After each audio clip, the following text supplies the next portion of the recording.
할렐루야, 다소니 커뮤니티 매일 묵상 함께 하겠습니다. 믿음과 행함 28번째 시간, 인내를 방해하는 두 가지란 제목으로 오늘 묵상 함께 하겠습니다. 야고보서 5장 9절에서 12절입니다.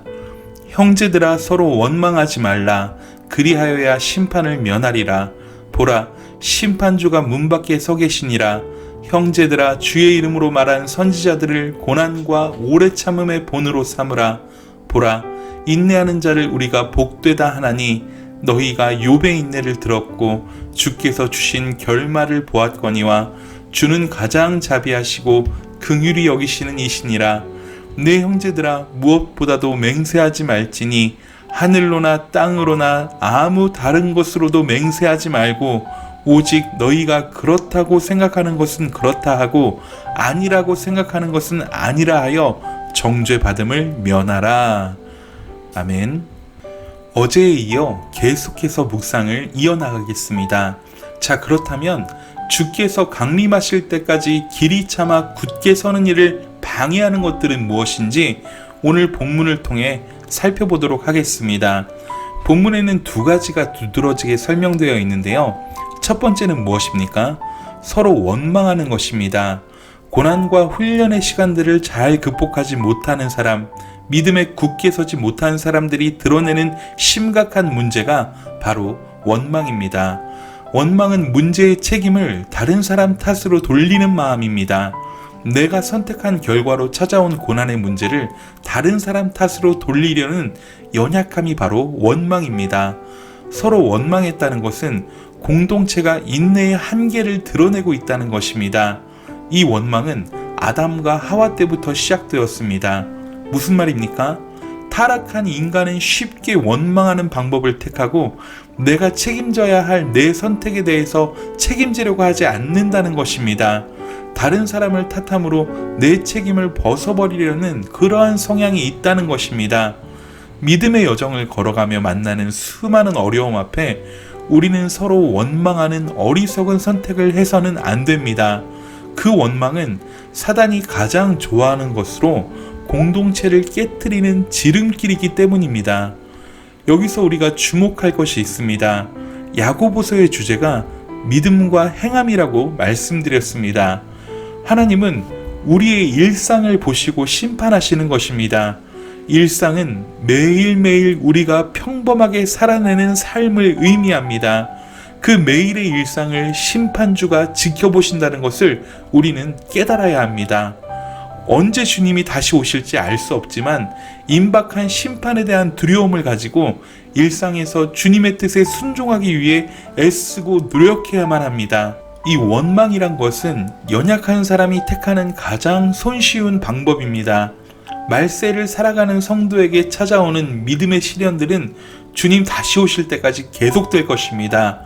우리가 이러한 시련들을 대할 때 믿음으로 극복하지 못하고 원망하고 불평하면서 공동체를 깨트리고 있다면 주님의 큰 책망을 면하지 못할 것입니다.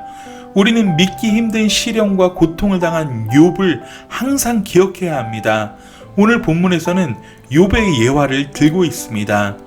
이유 없는 고난에 직면한 욥, 하루아침에 자녀들이 다 죽고 모든 재산까지 다 잃고 거기에 더 나아가 몸에 온통 종기가 나서 벅벅 긁으면서 연명했던 욥의 인생, 심지어는 그 아내마저도 당신의 하나님을 욕하고 죽으라고 말할 정도로 비참한 인생을 살았습니다. 아마 원망하기에는 이보다 더 적합한 환경을 가진 사람은 없었을 것입니다. 그러나 그는 하나님을 부인하거나 원망하지 않았습니다. 잘못된 욥의 친구들이 끝없이 욥을 송사하며 죄를 시인하라고 내 고난은 인과 응보라고 말했지만 흔들리지 않았습니다. 그 믿음의 결국은 하나님이 그로 하여금 이전보다 더 풍요롭고 더 많은 아들을 주시는 것으로 결론 지어졌습니다. 물론 그것보다 더 중요한 것은 하나님이 욥을 자랑하셨던 것처럼 욥은 끝까지 믿음에 굳게 서서 이겨냈다는 것입니다.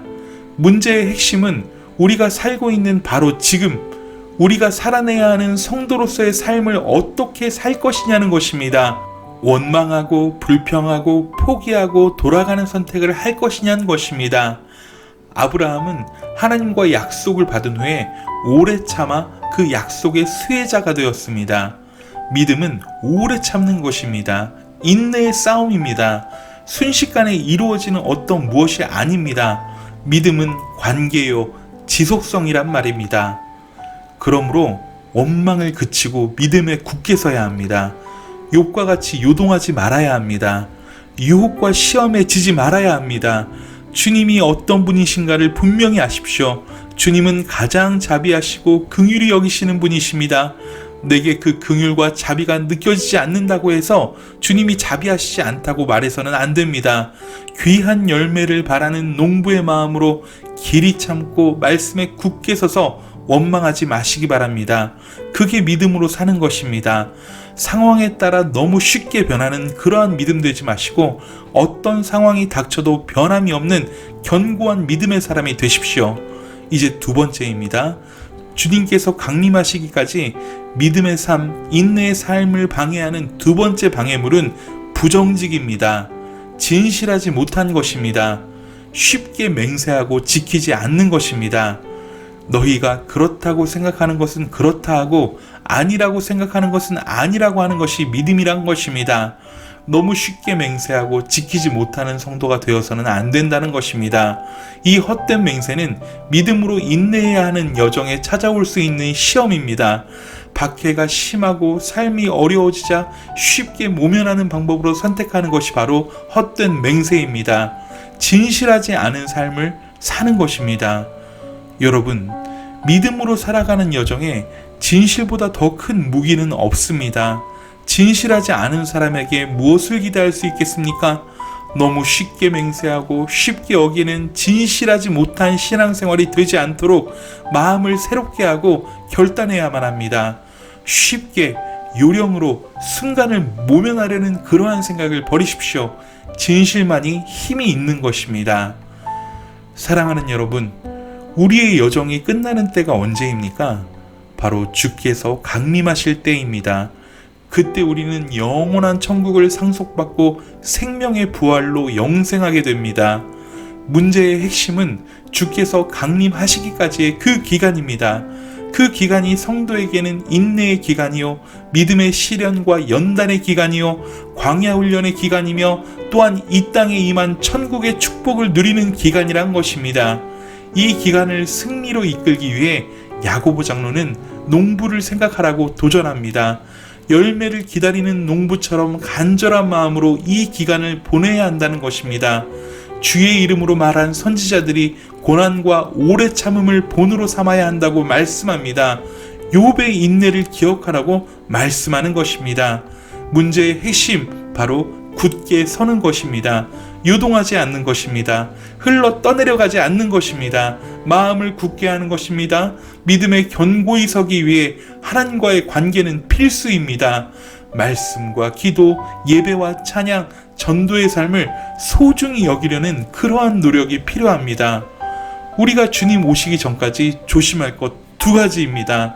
다시 강조해서 오늘 묵상의 두 가지 포인트를 정리하겠습니다.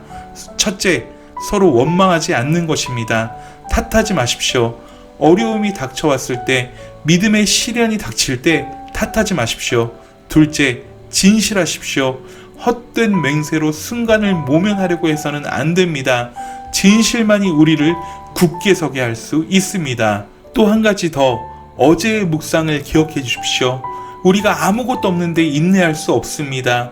무조건 인내하라는 것은 어불성설입니다. 소망이 분명해야만 인내할 수 있는 것입니다. 그러므로 천국에 대한 소망을 분명히 하십시오.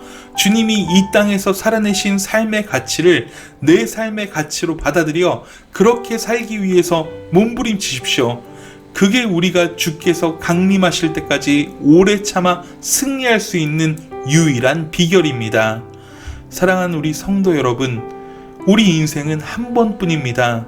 훗날 주님이 강림하셔서 알곡과 가라지를 골라내실 때에 후회가 남지 않는 인생이 되어야만 합니다. 후회가 남지 않는 인생이 되기 위해서 오늘 지금 이 순간을 굳게 서십시오. 순간순간을 의식하며 믿음으로 사십시오. 주님 안에서만 계획을 세우십시오. 허탄한 계획은 우리를 망하게 합니다. 원망하지 마십시오. 진실하십시오. 그리고 가장 중요한 천국에 대한 소망과 확신을 가지십시오. 성령께서 지금 이 시간에도 우리 마음을 새롭게 하시고 결단하는 자녀에게 놀랍게 역사해 주십니다. 오늘 하루도 믿음으로 행하며 승리하십시오. 사랑하고 축복합니다. 샬롬.